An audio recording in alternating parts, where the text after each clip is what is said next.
ප්‍රජාතන්ත්‍රවාදීන් මේ රට ආක්‍රමණය කළා, සමාජවාදීන් මේ රට ආක්‍රමණය කළා, කණ්ඩ පොඩි නැතුව ඉන්න වෙලාවක පිටසක් කළත් අපි ආක්‍රමණය කරොත් අපිට අත්ත නිරනම ගැන ඇත්තට අපිට හිතා ගන්නත් බෑ. ඒ නිසා මම මෙහෙම කතාවක් ඔබට කියලා කියන්නේ.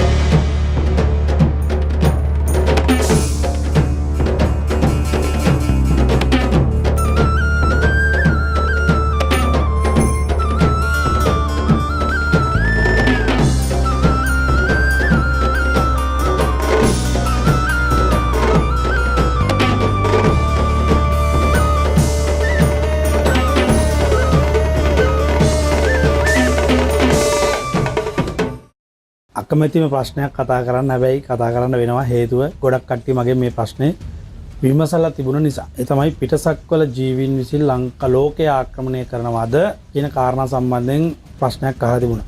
මේ අපිට මේ ප්‍රජාතන්ත්‍රවාදීන් මේ රට ආක්‍රමණය කළා, සමාජවාදීන් මේ රට ආක්‍රමණය කළා, කණ්ඩ පොඩි නැතුව ඉන්න වෙලාවක පිටසක්වලත් අපි ආක්‍රමණය කරොත් අපිට අත්ත නිරනම ගැන ඇත්තට අපිට හිතා ගන්නත් බෑ. ඒ නිසා මම මෙහෙම කතාවක් ඔබට කියලා කියන්නේ.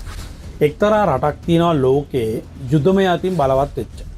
ඒ රාජ්‍යත්වයේ යුදමය අතින් බලවත් වීම කොයිතරම් දුරට කියලා කියනවා නම් ලෝකයේ තියෙන සෑම අති නවීන යුද උපකරණ හදන්නේ ඔවුන්. ඒ වගේම තමයි ඔවුන්ගේ එකම අරමුණ ලෝකයේ සදාතනිකව ලෝකයේ යුදමය සහ ආර්ථික බලවතා වීම ඔවුන් කියන කාරණා තමයි ඔවුන් හැම වෙලේම හිතාගෙන ඉන්නේ. ඒ වගේම මම ඒකට සනාථ කරන තොරතුරු තනන්ද තියෙනවා. ඒකේ තියෙනවා ආයතන එකක් තමයි ආයතන තුනක් තියෙනවා. එකක් තමයි ඒ රටේ බුද්ධ්‍යංශය. අනිත් එක තමයි අභ්‍යවකාශ තාක්ෂණ ආයතනය සහ ඒ රටේ වෙනම බොහෝ গুপ্তකරණයන් පිළිබඳ ගවේෂණ කරන ආයතනයක්. ඒකේ තොරතුරු එළියට එන්නේ අපි ඒකට ඒරියා කියලා අකුරු දෙක තව එකක් කියනවා. හරිද? එතකොට මම ඒකෙන් මොනවත්ම නොකිය මම මෙහෙම කතාවක් කියන්නේ. ඒ රටේ හදනවා ගුවන් යානා විශේෂයක්. ඒ ගුවන් යානා විශේෂය පීරිසියක හැඩයට තමයි තියෙන්නේ. ඒකේ ඉන්න රොබෝ යන්ත්‍ර ඒව වැඩ කරන ඒ කියන්නේ කෘත්‍රිම බුද්ධියෙන් වැඩ කරන උදවිය. ඒ කට්ටිය අපි කියන රොබෝවරු කියලා. ඒ කෘත්‍රිම බුද්ධියෙන් වැඩ කරන කට්ටිය නිකන් හරි කොටට ඒ කියන්නේ ශරීරේ වැඩක් නැහැ, ඔළුව විතරයි වැදගත් වෙන්නේ.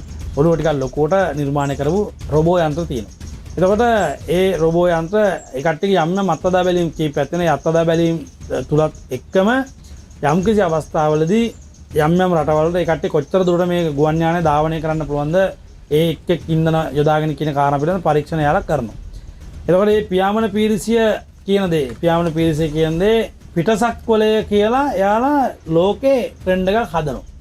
ඒ ට්‍රෙන්ඩ් එකක් හදවුවට පස්සේ ඒතර දැන් ලෝකේ මේ ලෝකේ එකක් නේ පිටසක්වලින් ආපු එකක් විතර ඒ කට්ටිය අර්ථකථනය කරලා තියෙනවා. එතකොට ඒ කට්ටිය එක් පිටසක්වලින් ආපු ජීවීන් කියලා වුන් හදපු රොබෝ යන්ත්‍ර ටික ලස්සන පිළිවෙලට පෙන්වලා තියෙනවා. එතකොට ඒ එක්කම ඒ රොබෝ යන්ත්‍ර පාලනය කරන්න වෙනම ඒ රටේ වෙනම පරීක්ෂණ මණ්ඩලයක් තියෙනවා කියලා ඒකත් වෙනම ඒ කට්ටිය ඔප්පු කරලා පෙන්නන. ඒ යම්කිසි දවසක ලෝකේ තුන්වෙනි ලෝක යුද්ධයක් එහෙම ඇති වුණොත් එහෙම තුන්වෙනි ලෝක යුද්ධයක් එහෙම ඇති වෙලා වෙන කෙනෙක් බලවත් වුණොත් මෙන්න මේ රට මුළු ලෝකෙටම පිටසක් වලින් ගහන විදිහට පියාඹන පීරිසි යොදාගෙන රොබෝ යන්ත්‍ර යොදාගෙන ගහනවා. ඒ ගහලා ලෝකෙ මිනිස්සු මරාගෙන ගිහිල්ලා මේ පිටසක් වල යානාවලට ඒක මොකද පියාඹන පීරිසිගේ තියෙන ස්වභාවය මම ඔබට පැහැදිලි කරලා දෙන්න. මේක රාවණරතුමාගේ සිතියම් වල බොහොම පැහැදිලිවම තියෙනවා. ගුවන් යානා 42ක් මට මතකයි අරනම් කොහොමත් මාගාවත් සිතියම් තියෙනවා 20 ගාණක් රාවණරතුමාගේ. එතකොට ඒ පියාඹන පීරිසිට ගමන් කරන්න පුළුවන් සාමාන්‍ය තීරයක් ලෙස සහ ඒ කියන්නේ තිරස් සහ සිරස් කියන දෙකටමත් ඒ ආනතිය තුළ 360 ආනතියට ඕනම තැනක ගමන් කරන්න පුළුවන් හැකියාවක් තියෙනවා කිසිම ගැටලුවක් නැතුව. එසේ වනට ඒ සකස් කරලා තියෙන පියාඹන පීරිසිය සකස් කරලා තියෙන විදියයි ඒකට වැදගත් වෙන්නේ. ඒ නිසා ලෝකෙ තියෙන ඕනම තැනකට පහර දෙන්න පුළුවන් කිසිම ගැටලුවක් නැතුව පහර දෙන්න පුළුවන් වුන්ට. ඒ කියන්නේ කඳු මුදුන් තුල පවා ඒ කියන්නේ කඳු මුදුන් කඳු ඇතුළ ගල් ගුහා ඕන තැනකට පහර දීමේ හැකියාව ඒ උපකරණ සතු වෙනවා. එතකොට දැන් යම් කිසි දවසක ලෝකෙ වෙන කෙනෙක් බලවත් වෙන්න හැදුවොත් කරන්න යන්නේ ඒක. එතකොට ආපහු එයාලම පහර දීලා ඒ කියන්නේ ඒ රටෙන්ම පහර දීලා ඒ රටෙන් මේක වළක්වනවා. එතකොට අපි කිට්ටයක් අඳ ගන්නවා. අර රට තමයි ලෝකෙ යුදමය අතින් බලවත්ම රට. අපි යාලට විරුද්ධව වැඩ කරන්න හොඳ නැහැ. අපි යාලා අපිව බේරගත්තා කියන කාරණාව එනවා. මෙන්න මේක තමයි පිටසක්වල දැනට පවතින ඇත්ත කතාව. පිටසක්වල ගැන කියන ඇත්ත කතන්දරේ. ඕකට එක කතා කියයි. මට එක මිනිස්සෙක් මම දැක්කා ඔයා කිසි දෙයක් දන්නේ නැති මිනිස්සෙක් ඔයා පොඩ්ඩක් භාවනා කරන්න. එතකොට ඔයාට මේ පිටසක්වල කට්ටිය හම්බ වේවි. එතකොට තව කට්ටියක ඔයා ත්‍රිපිටකය කියවන්න. එතකොට බුදුන් වහන්සේ දේශනා කළ තියෙන දේ හම්බ වේවි කියලා. මම බොහොම ගෞරවයෙන් ඒ මහත්තුරු දෙන්නටම කියනවා මම ත්‍රිපිටකය කියවන මිනිස්සෙක්. ඒ වගේම මම ගොඩක් භාවනා කරන කෙනෙක්. ඒ භාවනා කරද්දි මම ඔය ඉන්දියාවේ තියෙන අර නහය වාගෙන ප්‍රාණයාම කරන මිනිහෙක්වත් එහෙම කරන කෙනෙක් නෙමෙයි. මම බොහෝම පැහැදිලිව භාග්‍යතුන් වහන්සේගේ දේශනය සතර සතිපට්ඨානය වඩන කෙනෙක්. සතර සතිපට්ඨාන නිවැරදිව වඩන කෙනෙක්. කවුරු කෙනෙකුට ඒ පිළිබඳ ප්‍රශ්නයක් තියෙනවා නම් ඕනම වෙලාවක ආරණ්‍ය වාසී භික්ෂුන් වහන්සේලා ඉන්නවා අපේ මම දන්න හිතවත්.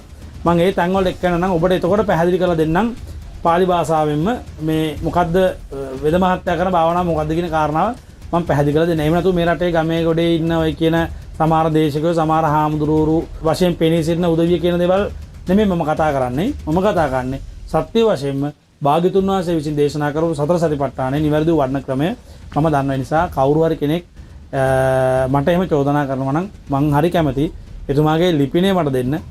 එහෙම නැත්නම් දුරකථන අංකය දෙන්න මගේ YouTube එකට දාන්න පුළුවන්. මම එතුමාත් එක්ක කතා කරන්නම්. නිකන් බොරුවට කමෙන්ට් කරලා බයින්න උත්සාහ කරන්න එපා.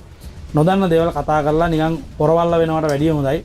නොදන්න දේවල් කතා නොකර ඉන්න එක. ඒ නිසා ලෝකයේ සිදු කරන කුමන්ත්‍රණ පිළිබඳ ඔබ දන්නේ නැහැ. නමුත් මේ ලෝකයේ හැම රටක්ම යම් යම් රටවල් ආක්‍රමණය කිරීම, ආක්‍රමණ තුලින් අතික්‍රමණය කිරීම පරමාර්ථයෙන් අදටත් ලොකු වෙහසක් ගන්නවා. ඒකට ඔබට හොඳම උදාහරණය එකක් ඇමරිකාව ලෝකේ බලවත්ම රට වෙන්න, රුසියාව ලෝකේ බලවත්ම රට වෙන්න, චීනය ලෝකේ බලවත්ම රට වෙන්න, ජපානය ලෝකේ බලවත්ම රට වෙන්න, ඉන්දියාව ලෝකේ බලවත්ම රට වෙන්න, ජර්මනිය ලෝකේ බලවත්ම රට වෙන්න, ඉරානය ලෝකේ බලවත්ම රට වෙන්න අදටත් වෙහෙසනවා. මේ රටවල් 6 ලෝකේ බලවත්ම රටවල් වශයෙන් අර්ථකථනයත් කරලා තියෙනවා. හැබැයි ලෝකේ බලවත්ම රට ওই රටවල් 6න් එකක්වත් නෙමෙයි. ඔය ලෝකේ බලවත්ම රට වෙනම රටක්. ඒක ලංකාවක් නෙමෙයි. දැනට ලෝකේ බලවත්ම රට ලංකාව නෙමෙයි. වෙන රටක් තියෙනවා. ඒ නිසා මතක තියාගන්න අපි නොදන්නා කරුණු කාරණා ගොඩක් තියෙනවා. මම අදටත් කියන ලෝකේ පාලනය කරන එක මිනිහෙක් විසින් කියලා. ඒක ඔබ කවුරු පිළිගන්නේ නැහැ. නමුත් ඔබට යම් දවසක පිළිගන්න වේවි. මම ඔවුන් පිළිබඳව මම කතා නොකර ඉන්නේ. ඔවුන්ට අපේ ඥානමයි තියෙන. ඒ කියන්නේ සිංහලයන්ගේ ඥානමයි තියෙන නිසා සිංහලයන්ගේ ඥාන තියෙන රටවල් ලෝකේ කීපයක් තියෙනවා. මම ඒ පිළිබඳ ඔබට කියන්නේ නැහැ. මොකද ඔබ මට බණීවි. මොකද ඔයාට කොහමද එහෙම තොරතුරු තියෙන්නේ කියලා. යම් කිසි දවසක ඔවා සනාත වෙන තොරතුරු අනාගතයේ හෙළිදරව් වේවි. ඒ නිසා පිටසක්වලින් අපිට පහර දෙනවා නම් අපිට ඒක නවත්තන්න විදියක් නැහැනේ. අපිට පිටසක්වලට හැප්පෙන්න දැනුම බුද්ධියක් නැහැ නේ. උන් මහා අනිත් මිනිස්සු කියන මහා බුද්ධිමතුන්නේ. ඒ මහා බුද්ධිමතුන් එක අපිට හැප්පෙන්න බෑනේ. ඒක අපේ ලෝකේ හිටපු මහා බුද්ධිමතා වශයෙන් අපි හඳුන්වන්නේ භාග්‍යතුන් වහන්සේ. ඒතර භාග්‍යතුන් වහන්සේ කියමනත් පිටසක්වල පිළිබඳ තියෙනවා වෙනම අර්ථයක්. ඊට තියෙන්නේ. ඊට පස්සේ විද්‍යාවෙන් ලෝකේ බොහෝ දේවල් සොයාගෙන තියෙන අයින්ස්ටයින් ඊට පස්සේ ඔය නිකොලස් ටෙස්ලා ඔය වගේ ඉන්න කීප දෙනෙක්නේ. නමුත් ලෝකේ පරමාණුක ව්‍යුහය පිළිබඳ පරමාණු ඇතිවීම නැතිවීම පිළිබඳ වැඩිපුරම කතා කරලා තින්නේ අයින්ස්ටයින්. ඒතර ඒ අයින්ස්ටයින්ගේ සිද්ධාන්තات එක්ක එතුමා දුන්න දේවලුම් මේ ලෝකේ අපිට පිටසක්වල කට්ටිය නවත්තන්න බැරි නම් අපි ඉතින් නිහඬව බලාගෙන ඉන්න එක තමයි තියෙන්නේ. කරන්න තියෙන එකම දේ නම් බණක් භාවනාවක් කරලා යන තැනකට හිත හදාගෙන මැරෙන්න සූදානම් වෙලා ඉන්න එක. වෙන මොනව කරන්න. මොකද එහෙම නැති වුණොත් අපිට ප්‍රශ්නයක්. මොකද අපි ඒ ගැන හිතමින් වෙන දේවල් ගැන හිතන්න ගියොත් අපේ ඔළුව පිස්සු වෙනවා. ඒක තමයි ගොඩක් අට වෙලා තියෙන්නේ. ඒ නිසා මරණය එන වෙලාවක ඒවි ඒක කර්මය වෙන්නත් පුළුවන්. මොනවා හරි ධර්මතාවයක් වෙන්නත් පුළුවන්. කවදාත් මරණයට බය වෙන්න එපා. බය වෙන්න ඕනේ වෙන කිසිම දෙයකට නෙමෙයි සසර නිසා. සසර ගමනේ යන ගමන නවත්වා දමන්න හැකි ලෙස පුළුවන් තරම් කුසල් දම් කරන්න. කුසලය යනු පින නෙමෙයි. කුසලය කියන්නේ සිහිය. සිහිය පිහිටවන්න, සිහියෙන් කටයුතු කරන්න. එතකොට ඔබට ගොඩක් ඔබ තුළ ඇතිම ශක්තිය බලය අවදි වේවි. හැමෝටම තෙරුවන් සරණයි.